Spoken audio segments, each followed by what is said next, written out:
اهلا بيكم معاكم الدكتور طارق عبد الحميد مره اخرى. بنكمل الموديولز بتاعتنا وعندنا هنا مجموعه من الاسئله. السؤال هنا بيقول which one of the following skin disorders is least associated with hypothyroidism، يعني احتماله اقل ما يكون مع الهايبوثايرويدزم.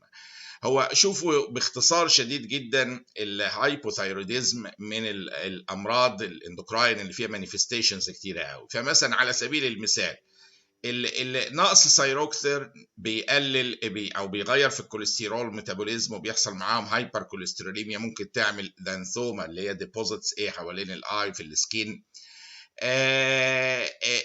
ممكن السكين يبقى دراي قوي في الهايبوثايرويدزم نتيجه الميكوبوليساكرايد ديبوزيشن اللي بيحصل، والسكين بيبقى دراي، بيدي ساعات ريرلي برورايتس.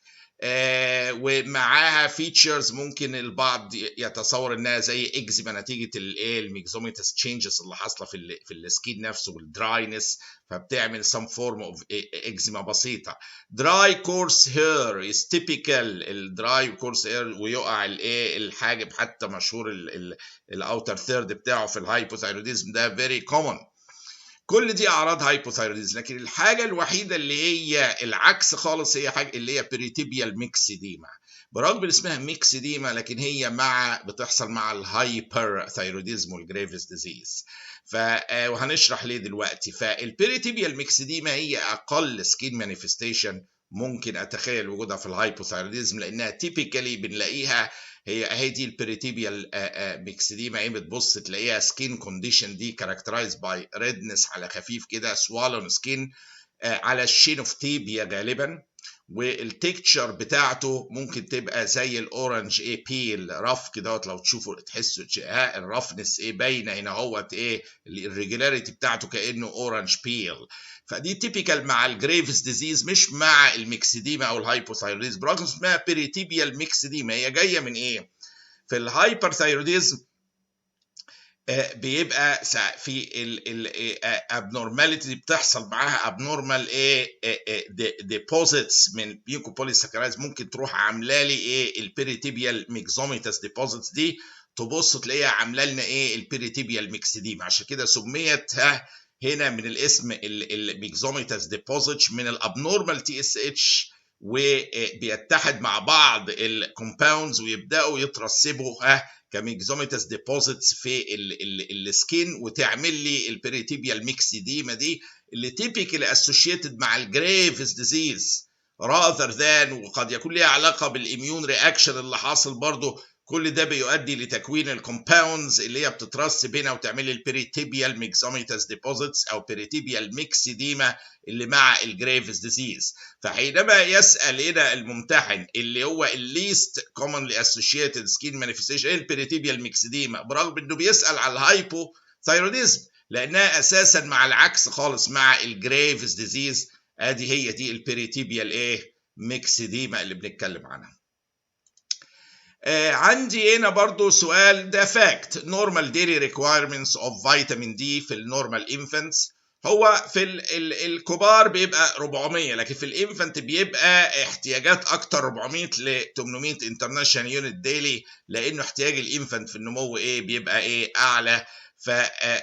فالريشيو عندهم في الاطفال بتبقى 400 ل 800 انترناشونال يونت اللي هو فيتامين دي لازم يتاخد ديلي، ودي من الحاجات المهمه نضمنها للطفل. فادي هنا صوره بيبي صغير اهو، وبنفتكر ان النورمال ديلي ريكوايرمنتس اوف فيتامين دي في اليونيتس والاطفال الصغيرين اللي في الانفنتس العاديين 400 ل 800 انترناشونال يونت ديلي. طيب عندي بعد كده في واحدة عندها 33 سنة presents 6 weeks after birth، جت بعد 6 أسابيع من الولادة. كانت الفيرست تشايلد ليها. عندها 2 weeks history من الأعراض التالية. خدوا بالكم، بولي أرثرالجيا، فيفر، سكين راش. الحقيقة لما واحدة تيجي بعد البريجننسي بولي أرثرالجيا وفيفر وسكين راش، ده بيديني فكرة ان في احتمال حاجه كولاجين ديس اوردر حاصله، ممكن لوبس، ممكن سكليروديرما ساعات بتحصل بعد. ف بيبدا هنا الكومباينيشن ده اللي هو البوري ارثرالجيا والفيفر والسكين راش ده بتاع الكولاجين ديس اوردرز. لو تشوفوا الروماتولوجي هتلاقوا ايه معظمهم فيهم الحته دي.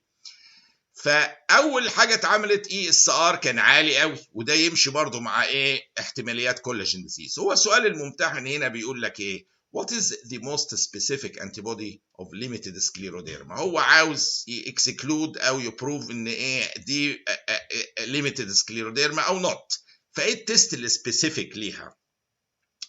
التست السبيسيفيك للسكليروديرما اللي هو انتي سنترومير انتي بودي. بالنسبه فهو مكتوب هنا اول واحد انتي سنترومير انتي بودي. في انواع اخرى الانتي جو 1 والانتي توبوميريز انتي بودي والانتي نيوكلير انتي بوديز والانتي CCP انتي بودي، كل دي موجوده في الكولاجين ديس اوردرز المختلفه، ولكن السبيسيفيك للسكليروديرما افتكروه كده انتي سنترومير انتي بودي. فهو السكليروديرما ساعات هنا بيحصل السكين راش بتاعها هو موجود، ادي الصوره اهي، وممكن يبقى معاها فيفر ESR عاليه، بولي ارثرالجيا، وبيحصل فيها ممكن فايبروزس في السكين. في النهايه الانتي سنترومير انتي بوديز هو الايه البيست دايجنوستيك او الموست سبيسيفيك تيست ليها للسكليروديرما دي اللي هو انتي سنترومير انتي بودي.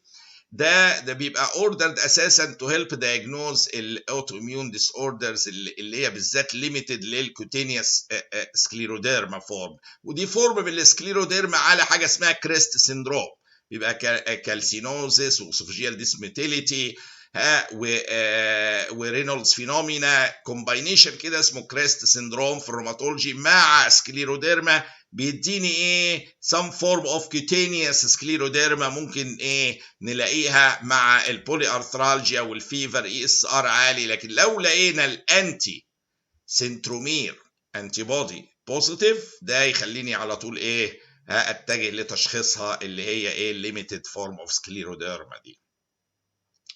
طيب هنا عندي سؤال اخر بيقول